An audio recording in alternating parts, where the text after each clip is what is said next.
ဒါကတော့ချမောင်ကျော်မှထဲမဲ့ပေါင်ပစ္စည်းလေးတွေပါ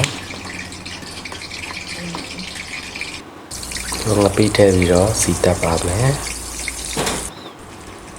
ချက်တွန်းထောင်းရတဲ့လေးတွေထည့်ပါမယ်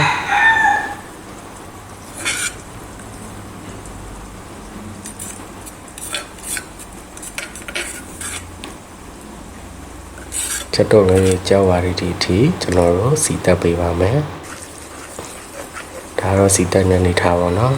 ချက်တွန်းလေးကြောက်ပါပြီဆိုရင်ကျွန်တော်တို့ပဇွန်ထည့်ပါမယ်ပဇွန်လေးတွေကိုကျွန်တော်လုံးပါမယ်ခင်ဗျာပဇွန်အယောင်ပြောင်းတဲ့အထိလုံးပါမှာပေါ့နော်ပဇွန်လေးငနဲ့နီးလာတဲ့အထိလုံးဝမှာဖြစ်ပါတယ်ခင်ဗျာ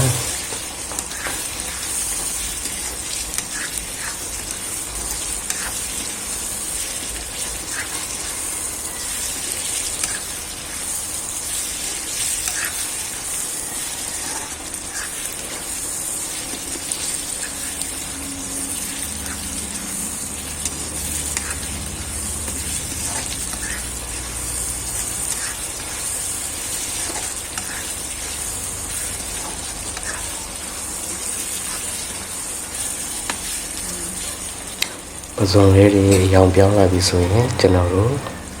ပြုတ်ထားတဲ့ချမောင်ထည့်ပါမယ်။အဲဒါပြန်ပြီးတော့ရောပြီးတော့လုံးပါမယ်ခင်ဗျာ။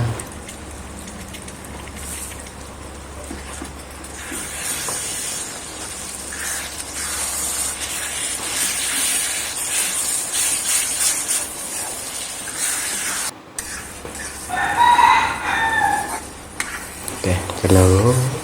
ပဇွန်လေးတွေချမောင်လေးတွေနဲ့နှံ့လာပြီဆိုရင်ကျွန်တော်တို့ချက်တွန်းပြူချက်တွန်းနီငရုတ်ဒီဇိုင်းလေးထည့်ပြီးတော့ကျွန်တော်တို့မှုေပေးပါမယ်ခင်ဗျာ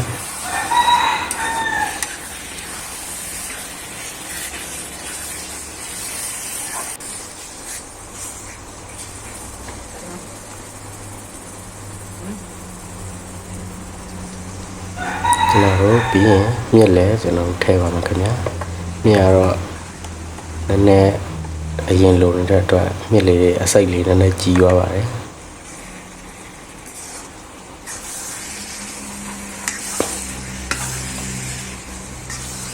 ကျွန်တော်မှွေပါမယ်နော်စီရတော့ထည့်တာအများကြီးပဲကြော်ရင်နဲ့စီတွေကမရှိတော့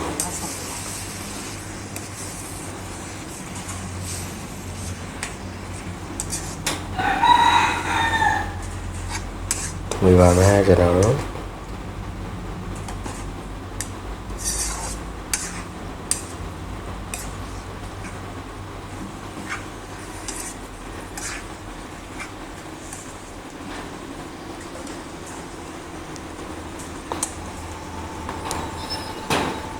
အားလုံးမှွေပြီးဆိုရင်ရတာလေးတွေပြီးဆက်ပြီးတော့ကိုလိုရင်လိုအပ်တယ်လို့ရတာလေးတွေပြန်ပြီးတော့ပြင်ဆင်ပြီးထည့်နိုင်ပါတယ်ခင်ဗျာအခုဆိုရင်ချမောင်ကျော်ရပါပြီ